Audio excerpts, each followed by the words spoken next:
The only way for ALIREZA not to lose the game, and I saw it, the counterpunch, bishop to f5. And now I am in some trouble because my queen is hanging and my rook actually can be taken. But I planned that again. If he didn't take my rook the first time, I was gonna sacrifice it again. The rook gets a pawn, a bishop, and another pawn. So takes, and now queen takes f5. ALIREZA plays the only move because he's so good at blitz. He plays queen to e3. You see, if ALIREZA tried to defend his knight, then I would have played rook f1 or queen g6, and he wouldn't be able to defend himself much longer.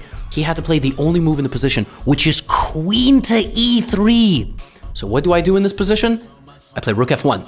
With 8 seconds remaining, I bring my rook to the party. I'm making sure nobody can get to me on the f-file. I've got queen g6 ideas. I'm also ready to come back and take. If I have to take, I'm gonna do it. Also, I can take on d5, but I just don't want to yet.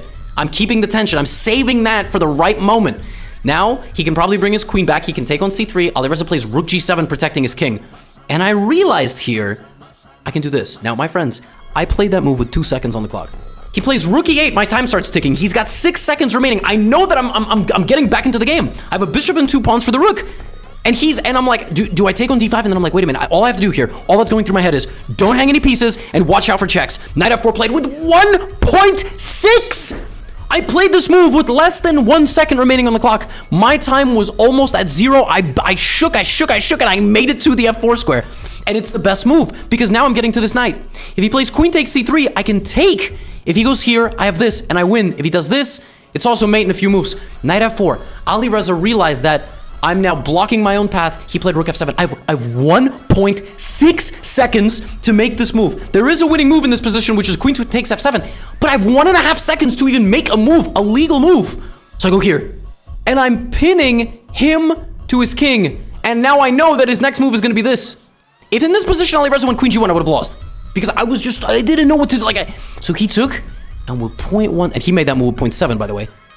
I knew I had to give him a check. There's a winning tactic here, by the way, which is sacrificing the queen and then going here. So now this check, and the queen is hanging. Bishop takes d5, c takes d5, and I just had to give him any check possible, so I gave him this check.